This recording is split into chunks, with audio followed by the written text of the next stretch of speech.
நடப்பாண்டில் தென்மேற்கு பருவமழை முன்கூட்டியே தொடங்கும் என இந்திய வானிலை ஆய்வு மையம் தகவல் தெரிவித்துள்ளது. இது தொடர்பாக வெளியிடப்பட்டுள்ள அறிக்கையில் மே 13ஆம் தேதி தென்மேற்கு பருவமழை தொடங்குவதற்கான சாதகமான சூழல் இருப்பதாக அறிவிக்கப்பட்டுள்ளது. அந்தமான் பகுதியில் வழக்கமாக மே மாதம் இறுதியில் தொடங்கும் பருவமழையானது 2 வாரங்கள் முன்னதாகவே தொடங்கும் என கூறப்பட்டுள்ளது. அதன்படி 10 நாட்கள் முன்கூட்டியே தொடங்கப்படும் என தெரிவிக்கப்பட்டுள்ளது. நடப்பாண்டு தென்மேற்கு பருவமழை 5% கூடுதலாக பெய்யும் என ஏற்கனவே வானிலை ஆய்வு மையம் கணித்துள்ளது. முன்கூட்டியே பருவமழை தொடங்குவதால் வெயிலின் தாக்கம் சற்று தணியக்கூடும் என எதிர்பார்க்கப்படுகிறது.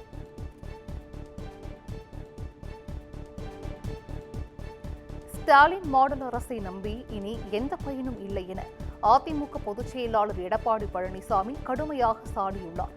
கடந்த 24 மணி நேரத்தில் வந்த கொலை சம்பவங்கள் மற்றும் சாதிய மோதல் தொடர்பான செய்திகளை குறிப்பிட்டு எக்ஸ் தளத்தில் பதிவிட்டுள்ள எடப்பாடி பழனிசாமி, சட்டம் ஒழுங்கு பிரச்சினைகள் நடக்கவில்லை என கூறும் முதலமைச்சர் இதனை சட்டம் ஒழுங்கு பிரச்சினைகளாக கருதவில்லையா என்றும் கேள்வி எழுப்பியுள்ளார். மேலும் குற்றவாளிகளை கைது செய்து சட்ட நடவடிக்கை எடுக்க வலியுறுத்தியதுடன் ஸ்டாலின் மாடல் அரசை நம்பி எந்த பயனும் இல்லை என்றும் இன்னும் ஓராண்டுக்கு மக்கள் தங்களை தாங்களே தற்காத்துக் கொள்ள வேண்டும் என்றும் எடப்பாடி பழனிசாமி கடுமையாக விமர்சனம் செய்துள்ளார்.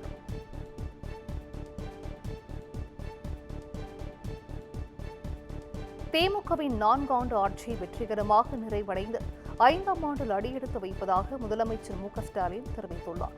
சென்னை அண்ணா அறிவாலயத்தில் முதலமைச்சர் மு க ஸ்டாலின் செய்தியாளர்களை சந்தித்தார்.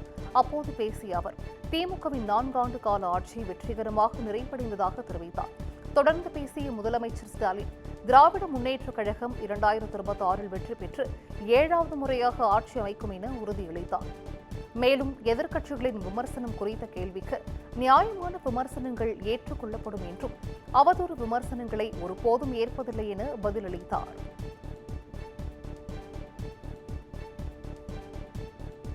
உரிமை கோரப்படாத இறந்தவர்களின் உடல்களை கண்ணியமான முறையில் அடக்கம் செய்வது தொடர்பாக அறிக்கை வெளியிட தமிழ்நாடு அரசுக்கு மாநில மனித உரிமை ஆணையம் பரிந்துரைத்துள்ளது. 2018ஆம் ஆண்டு உயிரிழந்த ராஜாராமன் என்பவரது உடல் அடக்கம் செய்வதற்காக 3 சக்கர குப்பை வண்டியில் எடுத்துச் செல்லப்பட்டது தொடர்பாக தாமாக முன்வந்து மாநில மனித உரிமை ஆணையம் விசாரணைக்கு எடுத்தது. இவ்வழக்கு விசாரணைக்கு வந்தபோது மரணத்துக்கு பிந்தைய உரிமைகள் மறுக்கப்படுவது மனித உரிமைகளை மீறிய செயல் என கூறி தமிழ்நாடு அரசுக்கு ஆணையம் பரிந்துரைகளை வழங்கியது. உரிமை கோரப்படாத இறந்தவர்களின் உடல்களை கண்ணியமான முறையில் அடக்கம் செய்வது தொடர்பாக அறிக்கை வெளியிட பரிந்துரைக்கப்பட்டது. மாநகராட்சி, நகராட்சி, பஞ்சாயத்துகள் ஆகியன உரிமை கோரப்படாத இறந்தவர்களின் உடல்களை அடக்கம் செய்ய நிதியை ஒதுக்குவது தொடர்பாக நெறிமுறைகளை உருவாக்கவும் பரிந்துரை செய்யப்பட்டது.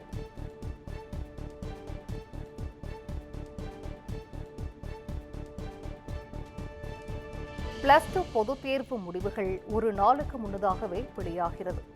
தமிழ்நாட்டில் கடந்த மார்ச் 3ஆம் தேதி +2 பொதுத் தேர்வு தொடங்கி நடைபெற்ற நிலையில் 8,21,057 பேர் தேர்வு எழுதினர். மார்ச் 25ஆம் தேதி தேர்வுகள் நிறைவு பெற்ற நிலையில் விடைத்தாள் திருத்தும் பணி, மதிப்பெண்களை கணனியில் பதிவேற்றம் செய்யும் பணி உள்ளிட்டவை அடுத்தடுத்து நிறைவடைந்தது. தொடர்ந்து மே 9ஆம் தேதி முடிவுகள் வெளியிடப்படும் என தெரிவிக்கப்பட்டது. இந்நிலையில் ஒரு நாள் முன்னதாகவே மே 8ஆம் தேதி காலை 9 மணிக்கு முடிவுகள் வெளியாகும் என பள்ளிக்கல்வித்துறை அதிகாரப்பூர்வமாக அறிவித்துள்ளது. இன்ஜினியரிங் படிப்புக்கான விண்ணப்ப பதிவு நாளை தொடங்க உள்ளது குறிப்பிடத்தக்கது. +1 SSLC தேர்வு முடிவுகள் 19ஆம் தேதி வெளியாகும் என முன்னதாக அறிவிக்கப்பட்டது.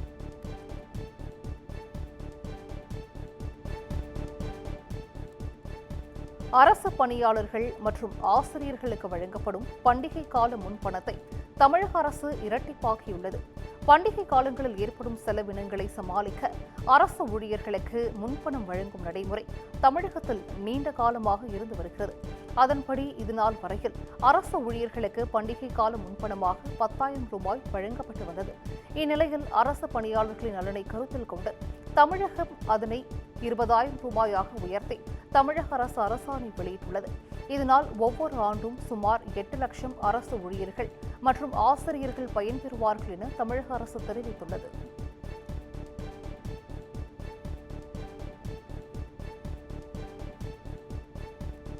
அமைச்சர் மா சுப்பிரமணியன் மற்றும் அவரின் மனைவி மே 23ஆம் தேதி நேரில் கண்டிப்பாக ஆஜராகவில்லை என்றால் குற்றச்சாட்டு பதிவு செய்யப்படும் என்று சென்னை சிறப்பு நீதிமன்றம் உத்தரவிட்டுள்ளது.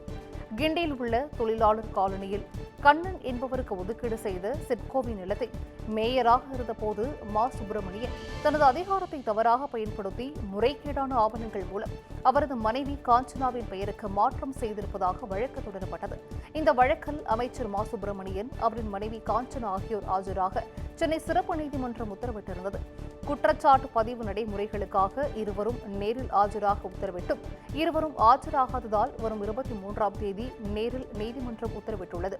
23ஆம் தேதி இருவரும் ஆஜராகவில்லை என்றால் குற்றச்சாட்டு பதிவு செய்யப்படும் என நீதிமன்றம் எச்சரித்துள்ளது.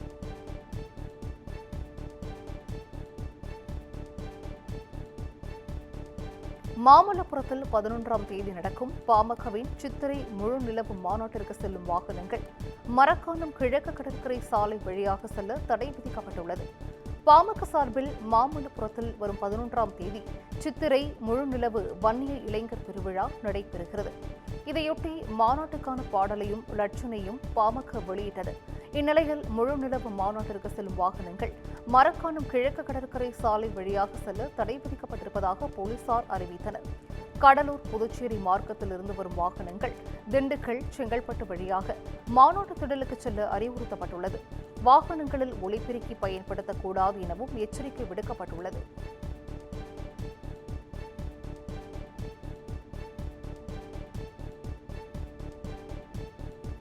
காவல்துறை டிஎஸ்பி 12 பேரை பணியிட மாற்றம் செய்து டிஜிபி சங்கர் ஜிவால் உத்தரவிட்டுள்ளார்.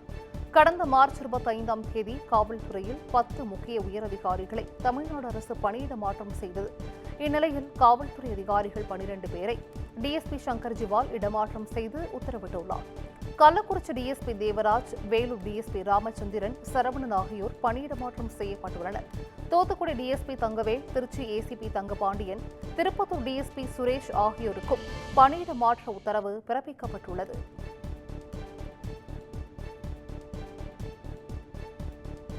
நெதர்லாந்து நாட்டில் கண்ணப்ப நாயனார் சிலை ஏலம் விடப்பட இருந்த நிலையில் தமிழ்நாடு சிலை தடுப்பு பிரிவு காவல்துறையின் துரித நடவடிக்கையால் தடுத்து நிறுத்தப்பட்டுள்ளது. நாகை மாவட்டம் திருப்புகழூர் அக்னேஸ்வரர் கோவிலை சேர்ந்த இந்த உலோக சிலை 15 ஆண்டுகளுக்கு முன்பு திருடப்பட்டதாக வழக்கு பதிவு செய்யப்பட்டது. தற்போது இந்த சிலை நெதர்லாந்து நாட்டில் ஏலம் விடப்பட இருந்த தகவலை அறிந்த சிலை கடத்தல் தடுப்பு பிரிவினர் அந்நாட்டு காவல்துறைக்கும் இந்திய தொல்லியல் துறைக்கும் அவசர மின்னஞ்சல் அனுப்பியதை அடுத்து ஏலம் விடுவது தடுத்து நிறுத்தப்பட்டுள்ளது.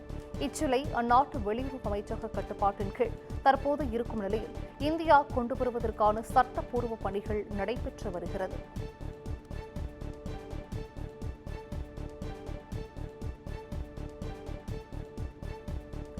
அரியலூர் மாவட்டத்தில் அடகு கடையிலிருந்து 1 கிலோ தங்கம் மற்றும் 8 கிலோ வெள்ளியை திருடிச் சென்ற பணியாளரை போலீசார் தேடி வருகின்றனர். மார்க்கெட் வீதியில் ராஜஸ்தானை சேர்ந்த ஆசாத் என்பவர் அடகு கடை நடத்தி வருகிறார். இவர் தனது கடையில் உள்ள நகைகளை தங்கை கணவரின் கடையில் பாதுகாப்பாக வைத்துவிட்டு மறுநாள் கடைக்கு எடுத்து வருவது வழக்கம். இந்நிலையில் ஆசாத்திடம் பணியாற்றி வந்த கண்ணையாளால் என்பவர் தான் சென்று நகைகளை வாங்கி வருவதாக கோரி சென்ற அவர் 1 கிலோ தங்கம், 8 கிலோ வெள்ளி மற்றும் 5 லட்சம் ரூபாய் பணத்துடன் மாயமாகியிருக்கிறார். இது குறித்து விசாரணை மேற்கொண்ட போலீசார் நகைகளுடன் தலைமறைவான கண்ணையாளாலை தேடி வருகின்றனர்.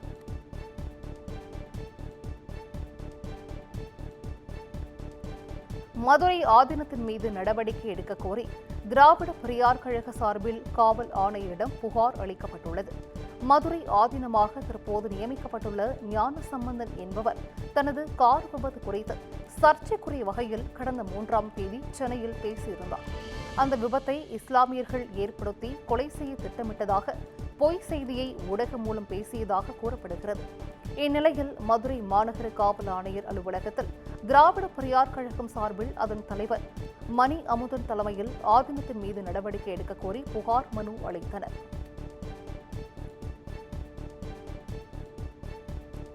கனியாமூர் கலவர வழக்கில் முதன்முறையாக ஒரே நேரத்தில் 615 பேர் ஆஜராக சிறப்பு புலனாய்வு பிரிவு சம்மன் அனுப்பியுள்ளது. கள்ளக்குறிச்சி அருகே கனியாமூர் பள்ளி மாணவி ஸ்ரீமதி மரணத்தை தொடர்ந்து தனியார் பள்ளி சூறையாடப்பட்ட வழக்கு கள்ளக்குறிச்சி குற்றவியல் நீதித்துறை நடுவர் நீதிமன்றத்தில் நடைபெற்று வருகிறது. அப்போது இந்த வழக்கை விசாரித்த நீதிபதி ரீனா வழக்கில் தொடர்புடையவர்கள் ஆஜராக உத்தரவிட்டார். இதனைத் தொடர்ந்து வழக்கில் முதல் குற்றவாளியாக சேர்க்கப்பட்டுள்ள ஸ்ரீமதியின் தாய் செல்வி உட்பட 615 பேரும் வரும் 15ஆம் தேதி நேரில் ஆஜராக சிறப்பு புலனாய்வு பிரிவு போலீசார் சம்மன் அனுப்பி வருகின்றனர்.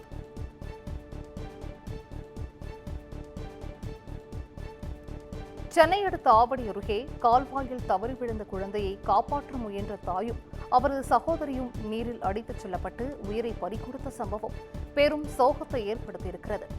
ஆவடி அருகே மோரை பகுதியைச் சேர்ந்தவர் சுகுணா. இவர் தனது 4 வயது குழந்தை சந்தோஷ் மற்றும் 17 வயது தங்கை அஞ்சனாவுடன் அருகே உள்ள கால்வாயில் துணி துவைக்க சென்றுள்ளார். அப்போது அங்கு விளையாடிக் கொண்டிருந்த அவரது குழந்தை எதிர்பாராத விதமாக நீரில் தவறி விழுந்ததால் அவரை காப்பாற்ற இருவரும் முற்பட்டுள்ளனர். இந்நிலையில் அங்கிருந்தவர்கள் குழந்தையை போராடி மீட்ட நிலையில் மற்ற இருவரும் நீரில் அடித்துச் செல்லப்பட்டு பரிதாபமாக உயிரிழந்தனர். தகவல் அறிந்து சம்பவ இடத்திற்கு வந்த போலீசார் இருவரின் உடல்களை கைப்பற்றி விசாரணை மேற்கொண்டு வருகின்றனர்.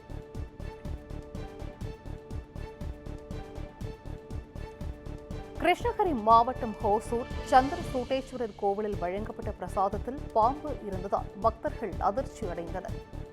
ஹோசூரில் இந்து அறநிலையத்துறையின் கீழ் செயல்படும் சந்திரசூட்டேஸ்வரர் மலை கோவிலில் தங்கத்தேர் அமைந்திருப்பதால் ஆயிரக்கணக்கான பக்தர்கள் நாள்தோறும் வந்து சுவாமி தரிசனம் செய்து வருகின்றனர்.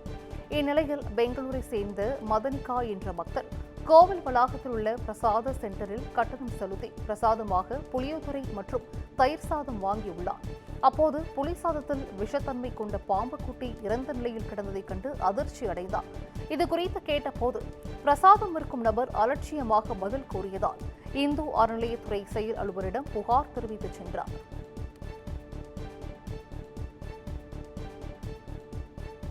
சித்ரா பௌர்ணமியை முன்னிட்டு திருவண்ணாமலைக்கு கூடுதல் பேருந்துகளை இயக்க போக்குவரத்து கழகம் முடிவு செய்துள்ளது. ஆண்டுதோறும் திருவண்ணாமலை அண்ணாமலையார் கோவிலில் சித்ரா பௌர்ணமி என்று லட்சக்கணக்கான பக்தர்கள் வழிபடுவது வழக்கம். இந்த ஆண்டு வரும் மே 11, 12ஆம் தேதிகளில் சித்ரா பௌர்ணமியொட்டி 20 லட்சத்திற்கும் அதிகமான பக்தர்கள் வருகை தருவார்கள் என்று எதிர்பார்க்கப்படுகிறது. இதற்கான முன்னேற்பாடுகளை தமிழக அரசு தீவிரமாக மேற்கொண்டு வருகிறது. இந்நிலையில் வரும் 11 மற்றும் 12ஆம் தேதிகளில் சென்னை மற்றும் பிற இடங்களிலிருந்து திருவண்ணாமலைக்கு கூடுதல் பேருந்துகளை இயக்க தமிழக அரசு திட்டமிட்டுள்ளது. அதன்படி கிளாம்பாக்கத்திலிருந்து வரும் 11ஆம் தேதி 1156 பேருந்துகளும் 12ஆம் தேதி 966 பேருந்துகளும் கூடுதலாக இயக்கப்படும் என தமிழக அரசு அறிவித்துள்ளது. மேலும் பல்வேறு இடங்களிலிருந்தும் திருவண்ணாமலைக்கு கூடுதல் பேருந்துகள் இயக்கப்பட உள்ளது.